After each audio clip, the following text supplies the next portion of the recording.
back then I didn't know, because you go on the message boards and everybody's praising Trenbolone. Yeah, you need 700 milligrams per week so you can change your genetics and look awesome. It's not worth it.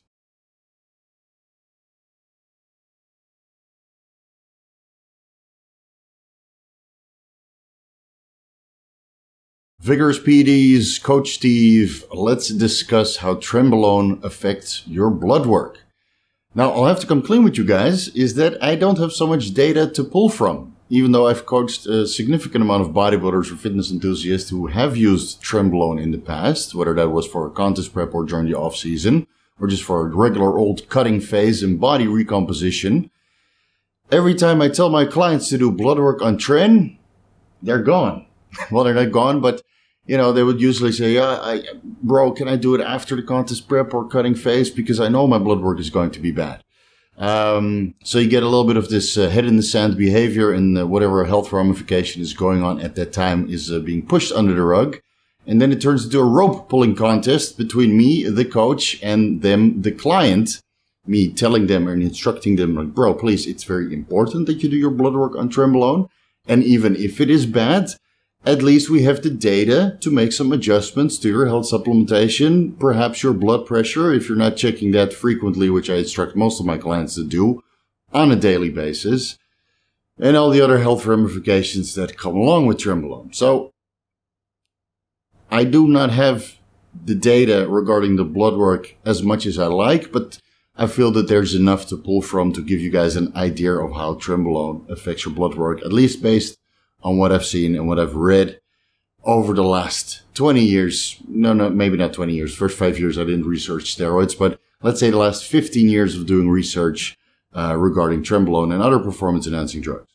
So let me just give you the heads up. All the blood workers turned to shit, except one. So now I'm not really sure if I should give you guys the good news or the bad news.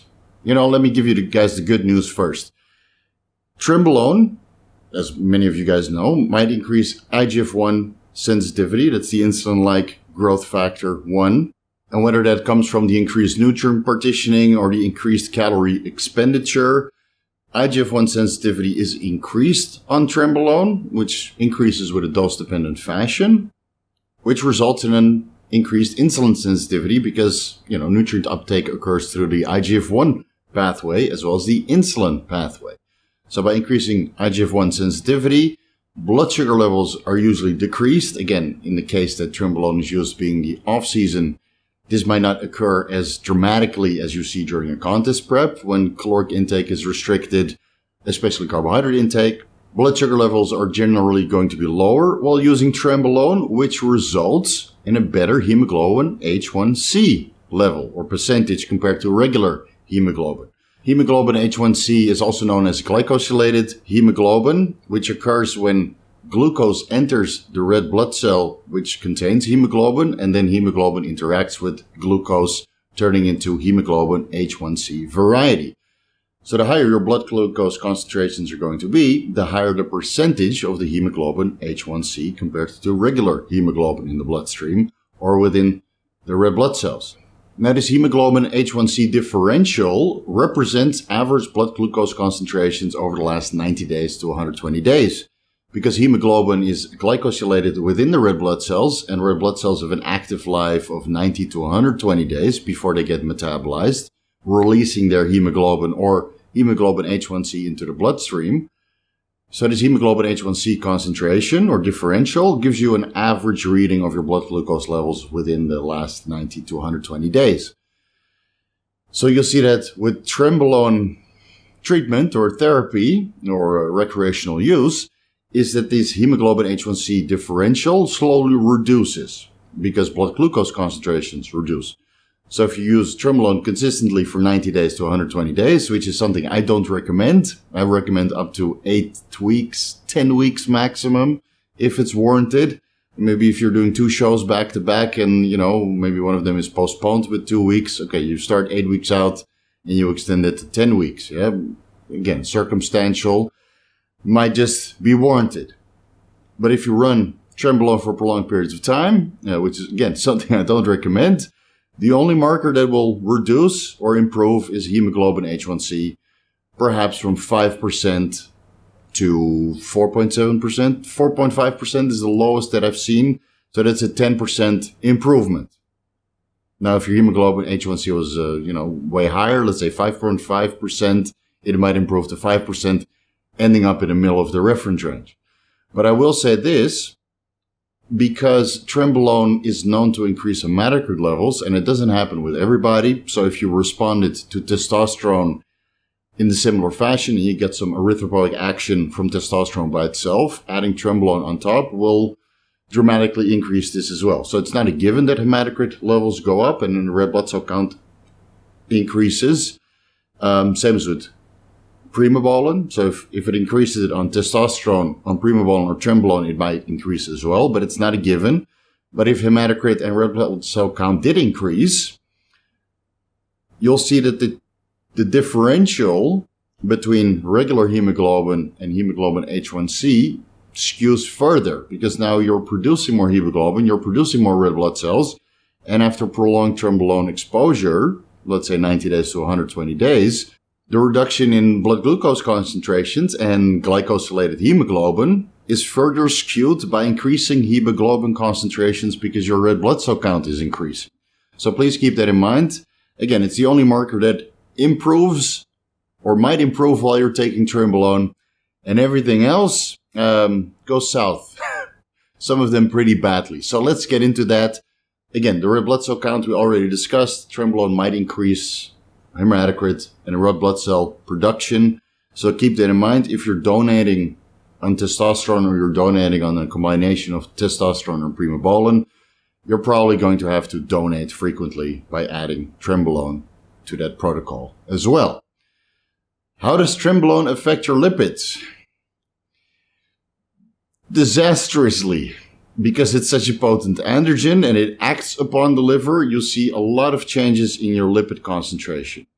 Now, part of that comes because Trenbolone might act as a, mild aromatase inhibitor by taking the place into the aromatase enzyme, reducing estradiol concentrations, which promote favorable lipid levels. So HDL goes up and LDL go down, but androgens make LDL go up and HDL go down. So who's going to win in that battle? That's right, Trenbolone. So let's say on testosterone only, your HDL is like 30 to 40 milligrams per deciliter. On Trenbolone, that will be in half, or maybe even single digits. So it's, cardioprotective? Absolutely not. And it doesn't matter if you let your estradiol come up to the top of the reference range, which now you're risking gynecomastia. And it doesn't matter how much statin drugs you're on. So whether you're using red yeast rice, ezetimibe, citrus bergamot, all the fish oil you can find, your HDL will probably never be over 30 milligrams per deciliter while you're running Trenbolone. And it's most likely going to be 10 or even single digits. While your LDL will more than make up for the reduction in HDL.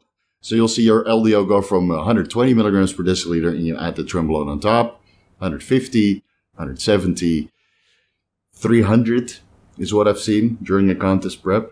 And that's with somebody doing everything right. Everything right. The citrus bergamot and a low dose of red yeast rice.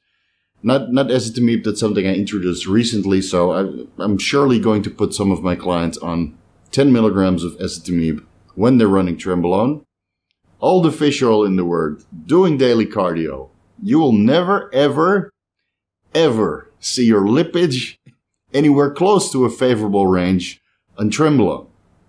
Now, combine that with the terrible inflammation that Trenbolone might cause, whether that comes from Trenbolone itself and its androgenic properties, or, the toxic synthetic carrier oil. Watch this video, please. Skewed lipids. Terrible inflammation, a recipe for heart disease. So keep that in mind. The effects are pronounced. And of course, the LDL being over 150, 200, maybe even 300 milligrams per deciliter, that's a lot of potential for foam cells. Then you have your C-reactive protein, sky high or elevated, 5 milligrams per liter, 10, 20, 50 milligrams per liter. That's what I've seen. You're damaging the inside of your arteries because C-reactive protein, it looks like a donut, the molecule, but it can damage the inside of your arteries. Now you got a little bit of scarring. Besides the fact that Trenbolone might increase blood acidity levels. Of course, most of you guys have experienced acid reflux on Trenbolone. Protein intake is generally higher because carbohydrate intake is generally lower while you're running Trenbolone during chronic phase or contest prep. Blood acidity goes up. You start leaking calcium from the bones into the bloodstream. Now you've got damaged arteries, high calcium concentrations, and a lot of foam cell potential. Again, a recipe for heart disease, guys. It's probably already not worth it, but there's even more blood work we can discuss. Kidney function. And I already alluded to this. Kidney function will take a beating. Hands down, 100%. Trenbolone has already been shown to be kidney toxic regardless of dose, which was proven in animal studies, but we can take a lot of anecdotal evidence from my clients and everybody else that has run Trenbolone. Creatinine levels, BUN levels, uric acid levels, and serum electrolytes are going to change. And not for the better. So, let's say your creatinine is at the top of the reference range, 1.3 milligrams per deciliter, 1.5, 1.7, 1.9, 2.1. I've seen 2.5 milligrams per deciliter on the creatinine levels. And then you send this guy in for a cystatin C check, and that's out of range also.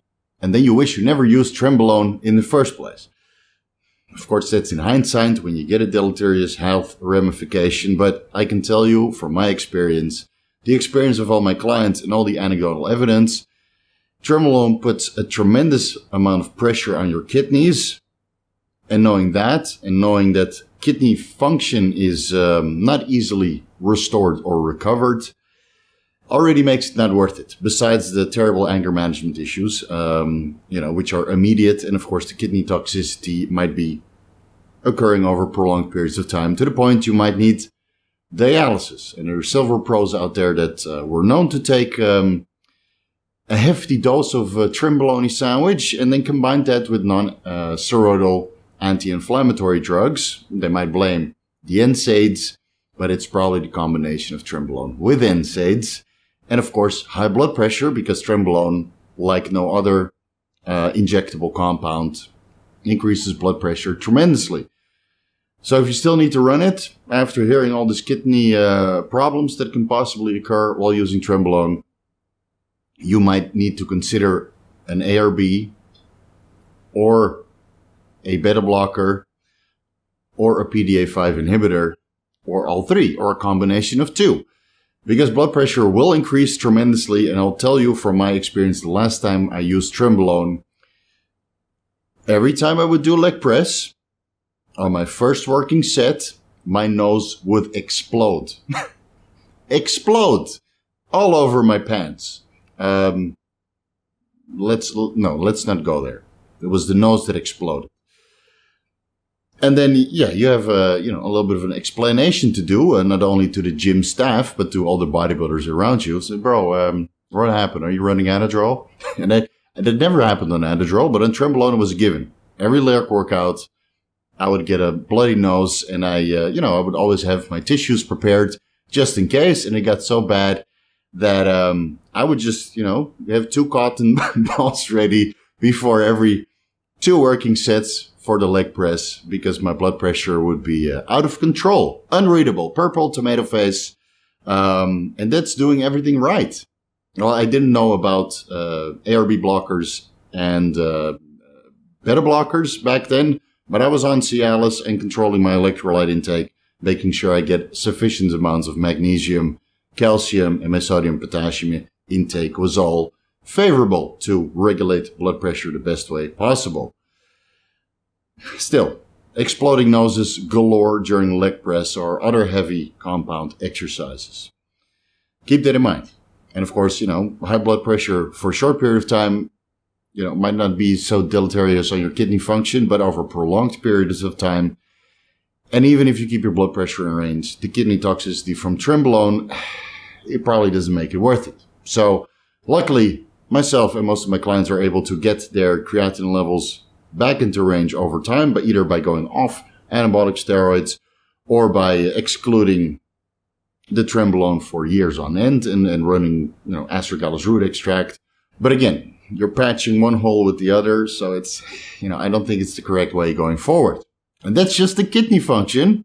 Let's discuss liver function. Man, liver enzymes, again, will never be in range on Trenbolone because it's such a potent androgen and it has a lot of anabolic properties. So you would think, those hepatocytes are going to recover very, very fast. No. Don't get your hopes up. Liver enzymes will be high, and they'll probably be higher than 1 unit per liter per 1 kilo of body weight, which I feel is an acceptable range, given you don't have non-alcoholic fatty liver disease like I was recently diagnosed with. Is that from the Trenbolone 8 years ago? Probably not. But I've seen my liver enzymes, around 1 unit per liter per 1 kilo of body weight. And that usually came down back into range after discontinuing the Trenbolone. And I've seen the same thing occur on clients' blood work. They go on Tren, their liver enzymes doubled or tripled, if they were in range before adding the Trenbolone in. And then they usually end up at 1 unit per liter per 1 kilo of body weight. So if you're 100 kilos, the ALT and the AST end up at around 100 units per liter as well. So that's, let's say, from 30 to 40, top of the reference range, up to 100. 120, 150, and you need to start getting worried and add in the TUDCA or the UDCA or take other approaches to detox your liver, ideally by taking the Trenbolone out. Now, I've heard anecdotal evidence that Trenbolone can cause liver cancer or liver tumors, which might be benign. I mean, there's a certain kind of liver formation, which is a bundle of blood cells, which looks like a dot on the ultrasound. Luckily, I didn't have that when I was diagnosed with non-alcoholic fatty liver disease a couple of weeks ago.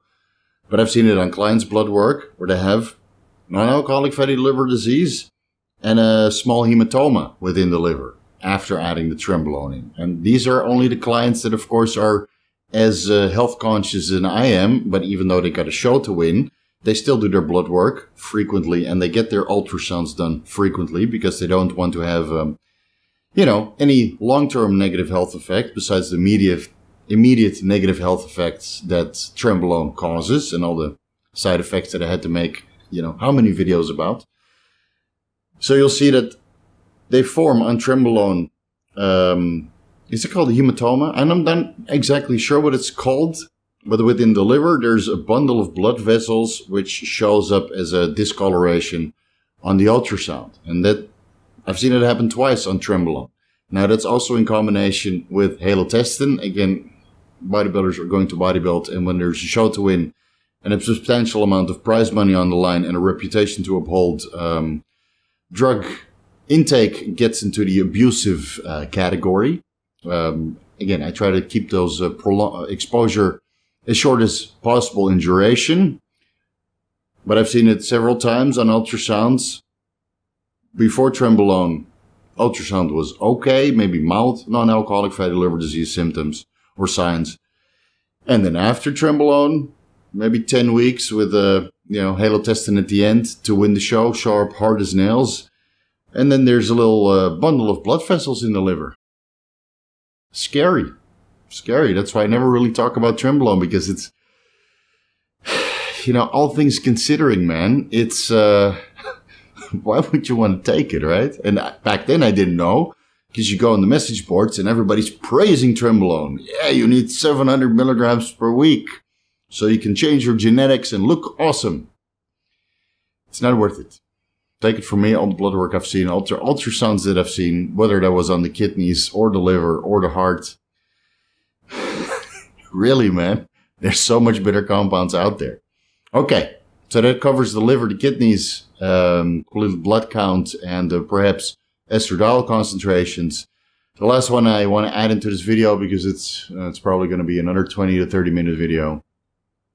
Sex hormone-binding globulin concentrations, which don't decline that dramatically on Trenbolone, where you add Trenbolone on top of testosterone, Of course, testosterone is going to decline sexual binding concentrations by itself because it has a reasonably high affinity for the sexual binding globulin. But Trenbolone doesn't really have a high affinity for it. Of course, Trenbolone is usually combined with Masteron because it has such a potent synergy regarding body recomposition during a cutting phase. So the Masteron will lower sexual binding globulin concentrations because all DHT derivatives have a pretty high affinity for the sexual binding globulin.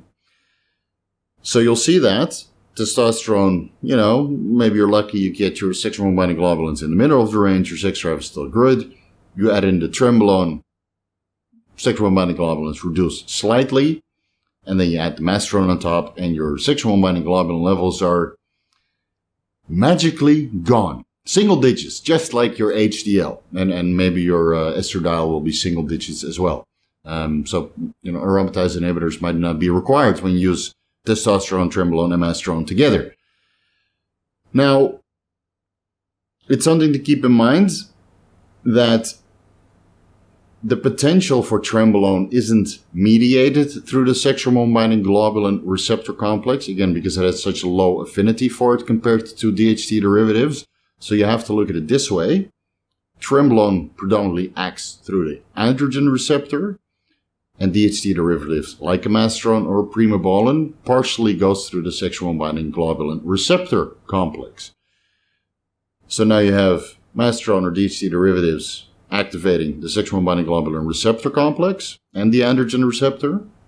And you have Trenbolone and activating maybe a little bit sexual binding globulin receptor complex to a small amount.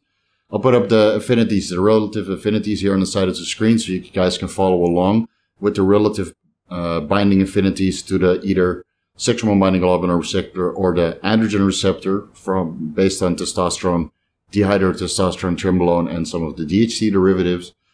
So you see with the progestins, they have low affinity for the sexual binding globulin and relatively high affinity for the androgen receptor compared to testosterone. The affinity to the sexual binding globulin is based on dihydrotestosterone. So, Masteron potentiates its effects through the sexual binding globulin receptor complex and the androgen receptor and potentiates its cosmetic effects and perhaps a little bit of anabolism. And then Trenbolone or any other progestogenic compound potentiates its effect through the androgen receptor at very high affinity compared to testosterone, partially through the sexual binding globulin receptor complex, small amount, and then through the progesterone receptor. So now you get 3 anabolic pathways with Trenbolone. So it might be favorable for the overall anabolism, especially if you're combining Masteron with Trenbolone or Primobolan with Trenbolone. Now you hit it from all angles. That's the reason why it's such a potent combination to have Trenbolone with a DHT-based compound. I hope that explains it. I kind of hope it deters you from taking Trenbolone after, going over all the potential side effects and all the, negative impacts that it has on your blood work. After knowing all of this, I really don't want to use it, and I try to deter my clients from using it. And if they are keen on using it, again, it's a rope pulling contest because I tell them to go on or go do their blood work, and they don't want to go, which is annoying. And if you're a client of mine and you're guilty of this, next contest prep, you're going to do blood work before adding the Trenbolone, during adding the Trenbolone, and right after you step off stage. Well, we want to hydrate a little bit because, your kidney markers will be skewed for sure after, dehydrating and perhaps using a diuretic to get nasty peeled. But you will be doing blood work after. And if you're not willing to do that, I'm not going to coach you, because I don't want to be responsible for long-term health ramifications. And if I see a hint of kidney failure, you're off the train, or you continue by yourself. Whatever road you decide to go, that's up to you. Okay, I hope that helps, guys. Thank you guys so much for watching. Vigorous crew, you know what to do. Like, share if you agree with the content of this video. If you don't agree with the content, don't share, because then it's your reputation and being associated with this coach that doesn't really approve of Trenbolone use. But if you do, please feel free to share and put another comment for the algorithm. Thank you guys so much. And I'll see you in the next Trenbolone profile video series discussing the dosing, which will be the last video. And then I'll probably never do a Trenbolone video ever again, unless there's some new data out there which, puts Trenbolone in the positive limelight, but I highly doubt it. See you guys.